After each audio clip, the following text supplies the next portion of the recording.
오늘은 범사에 그에게까지 잘할지라 라고 하는 주제입니다. 지난 시간에 우리는 13, 14절 말씀을 통해서 모든 그리스도인들은 성장해야 한다, 성숙해야 한다 라고 하는 점을 살펴보았습니다. 이렇게 모두 성숙해야 하는 이유는 영적 어린아이가 되어서 이리저리 흔들리는 삶을 살아가지 않도록 하기 위함이다 라고 하는 것입니다. 오늘은 두 번째로 성장해야 될 목적지가 어디인가 라고 하는 것을 보여주고 있는데, 본문에 보면 범사에 그에게까지 잘하는 것입니다. 이것은 모든 일에 주님 닮은 모습을 갖추고 살아가야 된다라고 하는 것이죠. 본문 15절은 범사에 그에게까지 잘해야 한다. 16절은 그렇게 잘할 수 있는 방법이 무엇인가에 대해서 말씀해 주고 있습니다. 먼저 범사에 그에게까지 잘할지라 라고 하는 말씀을 한번 나눠보고자 합니다. 이 말은 우리의 영적 성장의 목표가 바로 예수님, 주님이시다라고 하는 것을 알려주죠. 또 단순히 주님을 잘 아는 사람만이 되어서는 안 되고 주님을 닮은 사람이 되어야 한다라고 하는 점을 말씀해 주고 있는 겁니다. 범사에 그에게까지 잘할지라. 이 말은 모든 일에 있어서 주님의 방법으로 살아가는 삶, 그렇게 성숙해야 된다. 또 주님을 닮은 모습으로 살아가야 된다라고 하는 것입니다. 우리가 영적으로 성장해서 예수 그리스도의 마음을 품고 예수 그리스도처럼 말과 행동을 하고 예수 그리스도처럼 거룩하고 온유와 겸손하고 충성하는 삶을 우리의 삶 가운데서 보여줌으로 말미암아서 내가 살아가는 모든 순간순간이 바로 예수님의 현현인 것처럼 모든 사람들이 나를 바라볼 때마다 저 사람은 참 예수님 같다라고 하는 그런 소리를 들어야 한다라고 하는 것이죠. 세상이 우리를 볼 때마다 예수님을 볼 수 있어야 한다라고 하는 점입니다. 그만큼 우리가 성화되어야 한다라고 하는 것이겠죠. 그러면 우리가 어떻게 그리스도를 닮은 모습을 가지고 살아갈 수 있는가? 오늘 본문에 보면 오직 사랑 안에서 참된 것을 하여 라고 말씀합니다. 여기서 참된 것을 하여 라고 하는 이 말은 진리를 말한다 라고 하는 뜻이거든요. 즉 오직 사랑 안에서 진리를 말하여 범사에 그에게까지 잘할지라 라고 하는 말입니다. 그러니까 우리는 늘 사랑 안에서 진리를 말함으로 예수님에게까지 잘해야 된다. 즉 우리의 언어와 생각과 행동 모든 것들이 우리의 기준이 어디여야 되냐면 바로 진리이어야 한다라고 하는 것입니다. 이것을 쉽게 말하면 우리의 가치관의 변화가 일어나야 된다라고 하는 말이겠죠. 우리가 그리스도의 장성한 분량이 충만한 데까지 이르기 위해서는 단순히 진리에 동의하고 그 진리에 동조하는 것에 그치지 아니하고 우리의 전체적인 사고 체계가 바뀌어야 된다라고 하는 겁니다. 생각하고 행동하는 모든 원리들이 예수님처럼 바뀌어야 된다라고 하는 겁니다. 여러분, 우리가 신앙생활을 합니다. 그리고 우리는 신앙생활하는 수많은 사람들을 보게 되어지죠. 10년, 20년 신앙생활하는 사람들을 많이 보는데 그 사람들의 얼굴에서 여러분 예수님의 형상을 볼 수 있습니까? 그 사람들의 어떤 삶의 모습 속에서 예수님의 형상을 볼 수 있던가요? 대부분 많은 경우에 예수님처럼 보여지기는커녕 예수 믿는 사람인지조차도 알지 못하는 그런 사람들도 보여지곤 합니다. 즉 그것은 예수님을 믿으면서도 그의 생각 또한 그의 말하는 것, 행동하는 모든 것들이 바뀌어지지 않았기 때문에 그러하다라고 하는 것이죠. 많은 경우 성도들이 어떠하냐면 은혜를 받으면 예수님처럼 살아가려고 결단하고 열심히 노력들을 합니다. 그래서 예수님이라면 어떻게 하셨을까라고 생각하고 선택을 하려고도 합니다. 그런데 결정적인 순간이 다가오면 그 생각을 내려놓고 자기에게 이익이 되는 대로 선택하는 경우들이 참 많더라라고 하는 것이죠. 야고보가 말한 대로 바람에 밀려 요동하는 바닷물결 같은 사람이 되어지는 것입니다. 우리가 힘쓰고 애쓴다라고 해서 그리스도의 형상을 닮아가고 그리스도의 장성한 분량이 충만한 데까지 이르는 것은 절대로 아닙니다. 우리의 이 사고체계, 우리의 가치관이 변화되기 위해서는 이것은 매일매일의 삶 가운데서 우리에게 훈련이 필요한 부분이에요. 즉 내 가치관이 바뀌는 것, 내 생각이 바뀌는 것, 어디에 내가 가치를 둘 것이냐, 어디가 진짜 좋은 것이냐라고 하는 것을 선택하는 것은 경험을 통해서 얻어지는 거예요. 그 경험은 어디에서 또한 얻어지냐면 매일매일의 훈련을 통해서 얻어지는 겁니다. 즉 여러분 몸으로 기억하는 것만큼 무서운 게 없어요. 자전거를 어렸을 때 배웠다 할지라도 수십 년간 자전거를 타지 않았지만 자전거 핸들만 딱 잡으면 그냥 저절로 타지는 것, 몸으로 기억하는 거거든요. 즉 우리가 세상을 살아가면서 몸으로 기억하는 것, 내가 어떤 것을 선택하는 것, 내가 어떤 것을 결정하는 것, 이 모든 순간순간들마다 내 몸이 그리스도를 닮아가서 그리스도의 선택을 해나가는 것, 이러한 삶이 되어져야 할 터인데, 그렇게 되기 위해서는 오늘 하루를 살아가면서 매일매일의 삶 가운데서 예수님이라면 어떻게 하셨을까? 주님, 이때 어떻게 하면 되겠습니까? 주님, 알려주십시오라고 하는 이런 훈련들이 지속적으로 반복되어지고, 오늘도 내가 하루를 살아가면서 오늘도 500번 이상 주님께 질문을 던지고, 또한 그 질문 속에서 주님께서 나에게 무엇이라고 하는지를 듣는 연습을 하고, 그리고 마음에 감동되는 대로 행동해 오기 시작했다면, 그런 삶을 살았다면 우리는 매일 매순간 주님께 질문을 던지고 주님의 뜻을 따라 살아가는데 한 발자국 한 발자국씩 더 가까이 갈 겁니다.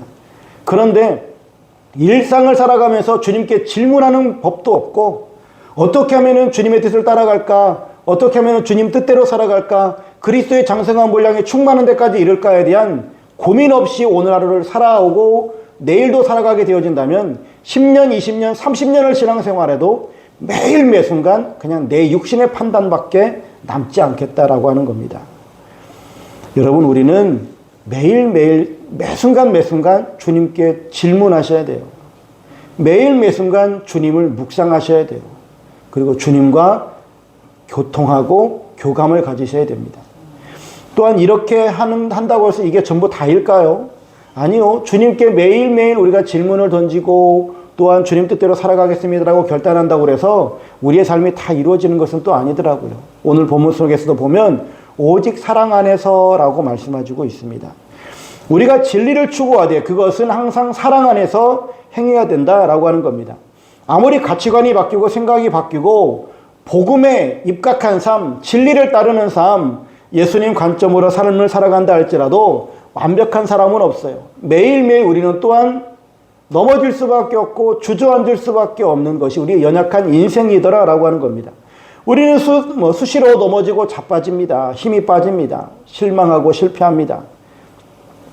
우리가 주님 뜻대로 살겠습니다라고 결단하고 우리의 생각이 바뀌어졌다고 해서 우리의 능력이 하루아침에 확 이만큼 생겨나는 것이 아니단 말입니다.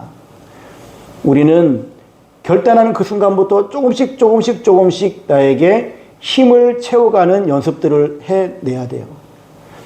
여러분, 운동을 시작하게 되어지면 첫날 운동할 때는 정말 열심히 정말 빡세게 잘할 수 있습니다. 근데 그 다음날 근육통으로 못해요. 첫날 너무 무리해버리면. 첫날 내가 힘을 다 쓸 수 있어도 좀 아껴놔야 돼요. 예를 들어서 푸시업을 내가 50개를 할 수 있다. 한 번에 50개를 할 수 있다 해도 10세트를 진행한다면 내가 50개를 10세트 하겠다라고 하면 그 사람 못해요. 5세트 넘어가면 못해요. 10세트 채우지도 못하고 그 다음 날은 알아누워요. 내가 50개를 할 수 있어도 10개만 하는 거예요. 10개만 하고 그 다음에 쉬고 또 10개 하고 쉬고 해서 그날 10세트 이렇게 채워가야 돼요. 그러니까 이런 훈련들이 우리들에게 지속적으로 반복이 되어져야 되는데 이 능력이 어떻게 생겨나게 되어지는가? 우리가 아무리 가치관이 바뀌었다고 해서 능력이 생겨지지 않으면 아무런 힘도 발휘할 수 없는 존재가 될 수밖에 없으니 이 능력이 어디에서 생겨나느냐? 바로 오늘 본문에서는 사랑 가운데서 생겨난다라고 하는 겁니다. 여러분, 우리는 수시로 넘어집니다. 넘어질 때마다 우리가 내 자신을 한탄하며 내 자신을 비관하고 아이고 나 같은 놈이 신앙생활한다고 아이고 나 같은 놈이 목사라고 하면서 맨날 그러고만 있으면 우리는 아무것도 할 수 없어요. 우리는 주님께서 우리에게 어떻게 행동하셨는지 어떤 태도로 우리들에게 다가오셨는지를 우리는 바라봐야 됩니다. 여러분, 우리가 실패하고 넘어지고 주저앉았다고 해서 예수님께서 우리를 탓하시거나 우리를 정죄하시지 아니하십니다. 예수님은 그때마다 다가오셔서 우리에게 손을 내밀어 주시고 우리를 위로하시고 격려하시고 우리에게 용기와 새 힘을 불어넣는 주님이신 줄로 믿습니다. 다시 일어나게 되어지는 힘은 어디에서 생기냐면 주님의 그 사랑으로 말미암아 우리가 일어나게 되어집니다.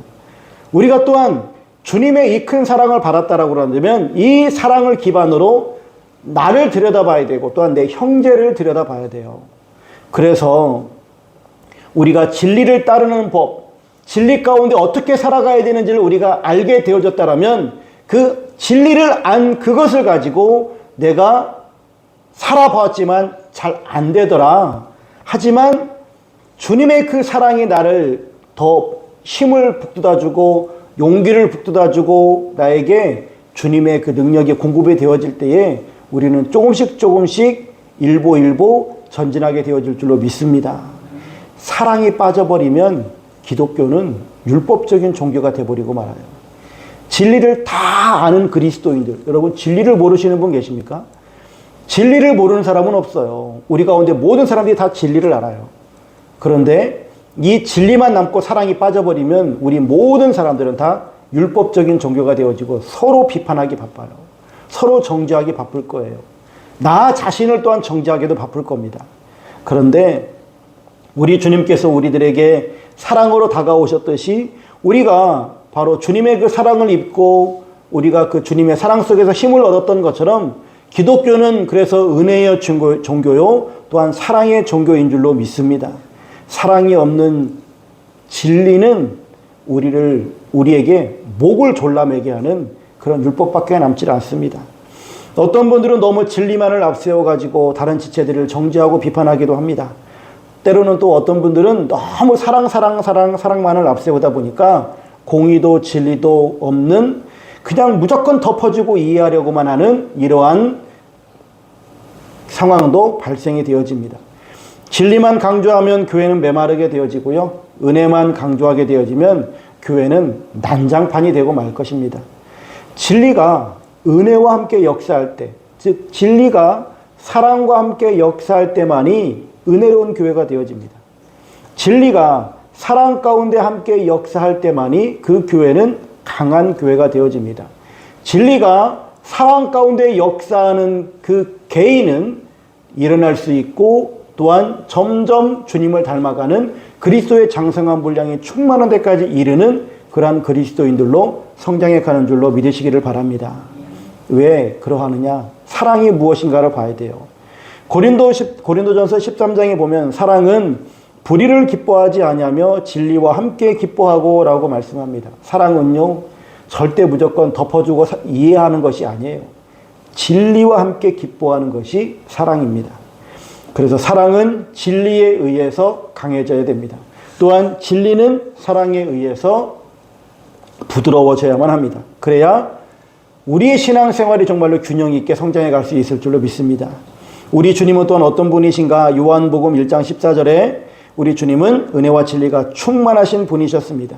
우리 예수님께서는 그래서 바리새인들과 서기관들을 향해서는 독사의 자식들아 라고 말씀하셨지만 회개하고 돌아오는 세리와 창녀들 또한 그 죄인들에게는 넓은 가슴으로 받아주셨던 모습들을 보게 되어집니다.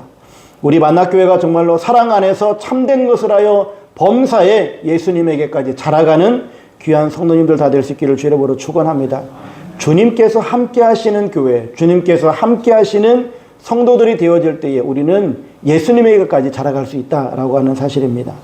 그래서 여러분들의 삶이 예수님과 함께하는 삶이 되어지고 여러분들의 삶이 사랑 가운데 진리를 행하는 삶이 되어짐으로 말미암아서 여러분들을 보는 모든 사람들이 예수님을 볼 수 있는 귀하고 복된 삶이 되시기를 주의 이름으로 축원합니다.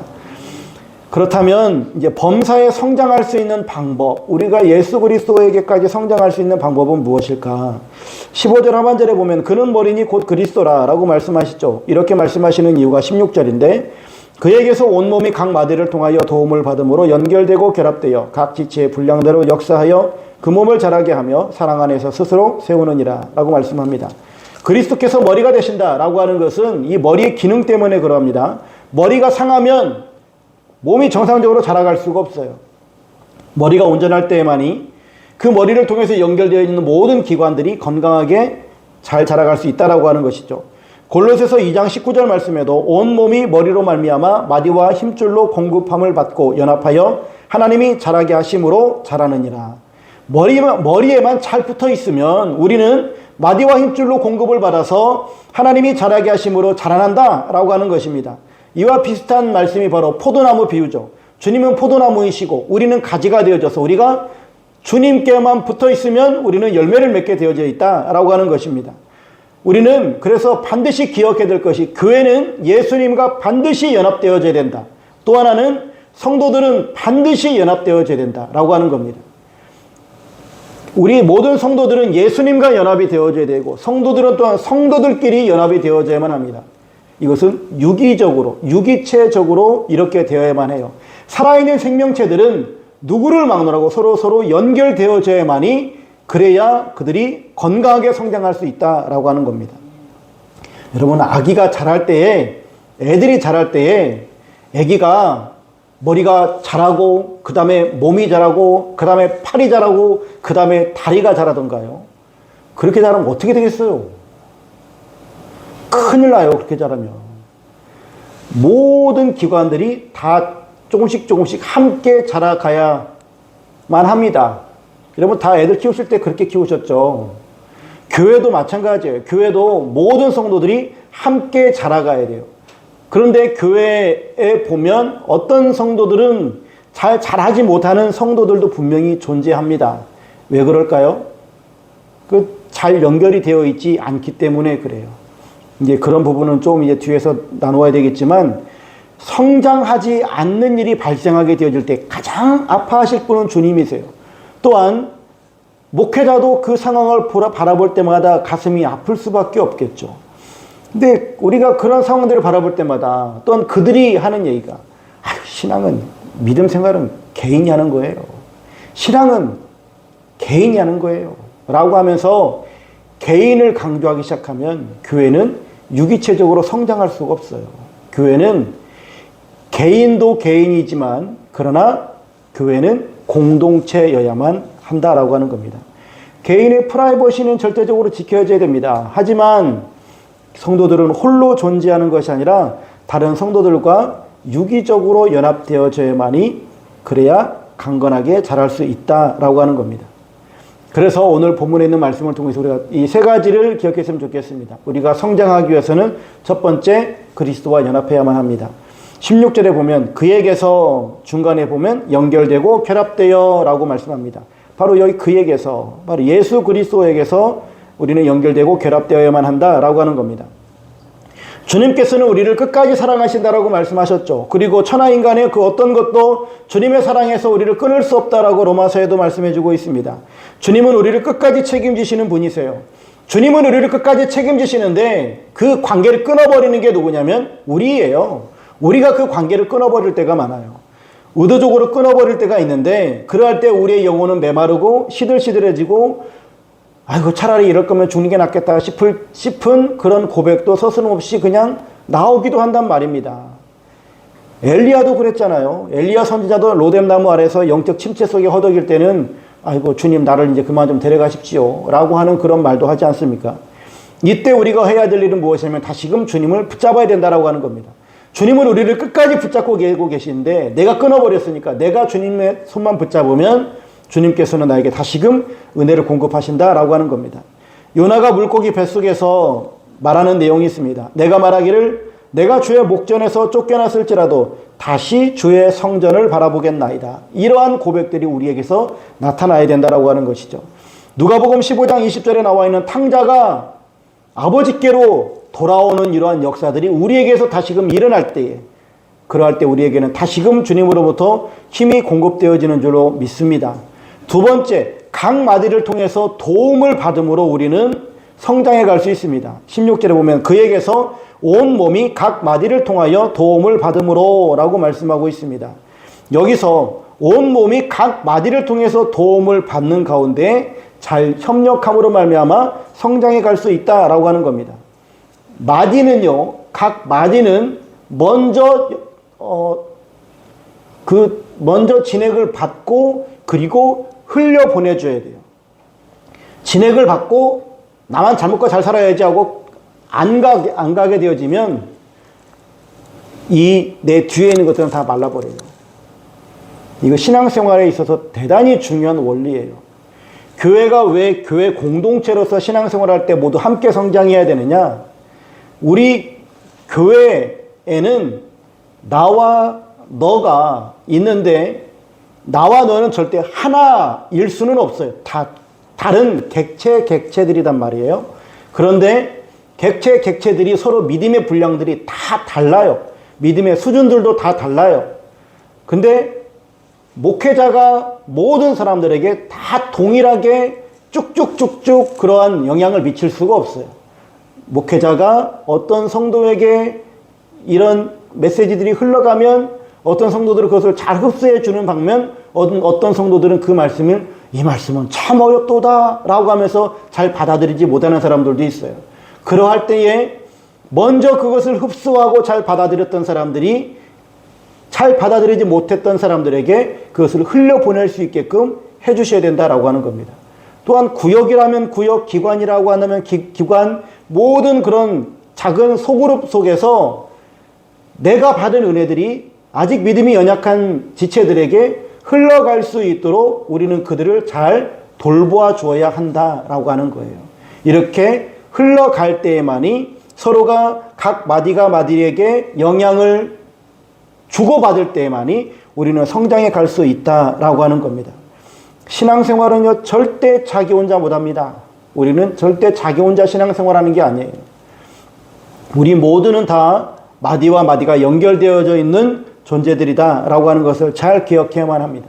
이렇게 마디와 마디가 연결되어 있는 이 존재들이 중간에 누군가 하나 그냥 끊어내 버리면 그 다음부터는 말라지게 되어질 것이고, 누구 하나 내 사명을 감당하지 않게 되어지면 그러면 그 뒤에 있는 사람들은 두 배나 힘이 들게끔 되어져 있습니다. 그래서 우리는 내 사명을 잘 감당할 수 있어야 하겠다라고 하는 겁니다. 세 번째, 성장할 수 있는 방법은 각 지체의 분량대로 역사해야 됩니다. 16절 하반절에 보면 각 지체의 분량대로 역사하여 그 몸을 자라게 하며 사랑 안에서 스스로 세우느니라 라고 말씀합니다. 모든 지체들은 다 자기 분량이 있어요. 내가 책임져야 될 일이 있거든요. 그래서 어떤 사람은 정말로 중차대한 일들을 하는 사람이 있어요. 뭐 쉽게 얘기해서 우리 교회만 봐도 어떤 사람들은 이런 강대상 역할을 하는 사람이 있고, 마이크의 역할을 하는 사람이 있고, 이 라인의 역할을 하는 사람이 있어요. 왜 강대상 마이크 화려하죠. 전면에 나서고 얼마나 화려합니까? 그런데 보이지 않는 이 라인들이 기분 나쁘다고 나 그만할래 하고 그냥 중간에 끊어버리면 이거 다 쓰레기예요. 이거 다 버려야 된다고요. 라인이 그렇게 끊어져 버리면 아무짝에도 못 써요.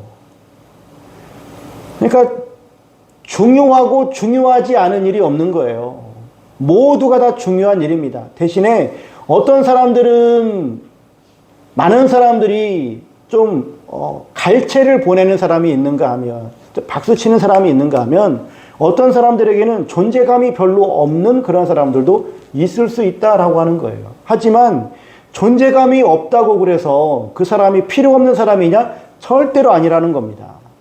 여러분, 교회에서 제일 얼굴이 드러나는 사람 누굽니까? 목사예요. 모든 영광은 담임 목사에게. 예, 교회에서 무슨 일을 하면, 여러분, 우리가 이제 지역사회를 이렇게 섬기는 그런 일들을 하잖아요. 그러면 지역사회를 섬기는 그런 일을 할 때, 그거 헌금 누가 했습니까? 여러분들이 했어요. 그거 봉사 누가 했습니까? 여러분들이 했어요. 근데 그 영광은 누가 받습니까? 제가 홀랑 다 받아먹어요. 목사를 칭찬해요. 목사가 한 일이 뭐 있다고. 목사가 한 일은 아무것도 없거든요. 근데 목사가 거기서 다 여러분들이 받아야 될 영광들을 다 가로채요. 한 예이지만 마찬가지예요. 교회 안에서도 영광을 다 받아 누리는 그런 직분자가 있는가 하면 전혀 관심 밖에 있는 그런 사람들도 있어요. 하지만 그 사람이 필요 없는 것이 절대로 아니다라고 하는 겁니다. 반드시 자기가 맡은 그 사명은 감당해야 된다라고 하는 거예요. 주님이 바라시는 것이 그러하다라고 하는 겁니다. 그런데 주님께서는 그것을 반드시 기억하시고 여러분들에게 다 갚아주실 줄로 믿습니다. 여러분, 교회가 정말로 건강한 교회가 있는가 하면 병든 교회가 있어요. 아름답게 성장하는 교회가 있는가 하면 침체되어져 가는 교회들도 있거든요. 과연 우리 만납교회는 어떤 교회인가, 우리 자신을 잘 스스로 생각해 보면서 우리는 정말로 그리스도의 장성한 분량이 충만한 데까지 이르도록 우리는 주님을 닮아가고 있는가.